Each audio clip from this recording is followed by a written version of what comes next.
ঘরের ভেতরে বসে আছে একজন কন্টেন্ট ক্রিয়েটর, চোখে ক্লান্তি কিন্তু ভেতরে আগুন।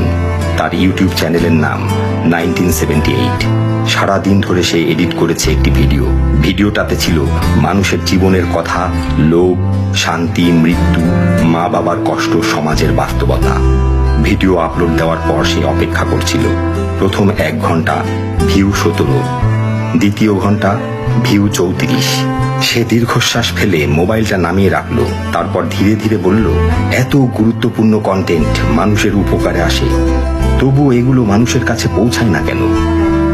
মনিটরের স্ক্রিনে তখন ইউটিউব স্টুডিও খোলা, সেখানে লেখা নট এনাফ ইমপ্রেশনস। লোকটা চুপচাপ তাকিয়ে থাকে, তার চোখে কষ্ট জমে ওঠে। হঠাৎ কম্পিউটারের স্ক্রিনটা অদ্ভুতভাবে ঝিলমিল করতে শুরু করলো। পুরো ঘর অন্ধকার হয়ে গেল।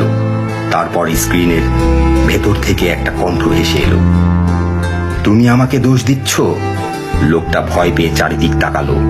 কে কে তুমি?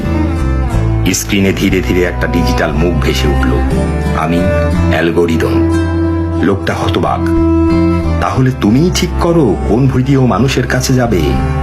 অ্যালগোরিদম কিছুক্ষণ চুপ থেকে বলল, আমি শুধু সংখ্যা বুঝি, ক্লিক বুঝি, ওয়াচ টাইম বুঝি, মানুষের অনুভূতি বুঝি না। লোকটা তীব্র কণ্ঠে বলল, তাহলে তুমি অসম্পূর্ণ।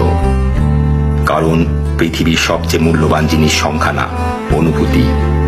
স্ক্রিন নিঃশব্দ হয়ে যায়। কিছুক্ষণ পর অ্যালগোরিদম ধীরে বলল, হয়তো আমার এখনো অনেক কিছু বোঝা বাকি আছে। হঠাৎ পৃথিবীর বিভিন্ন জায়গার হাজার হাজার ছোট ইউটিউবারের ভিডিও স্ক্রিনে ভেসে উঠতে লাগলো। কেউ বাবার কষ্ট নিয়ে ভিডিও বানিয়েছে, কেউ মায়ের দোয়া নিয়ে, কেউ মানুষের বিবেক জাগানোর চেষ্টা করেছে। কিন্তু তাদের ভিউ 50, 100, 200। অ্যালগোরিদম প্রথমবারের মতো থেমে যায়।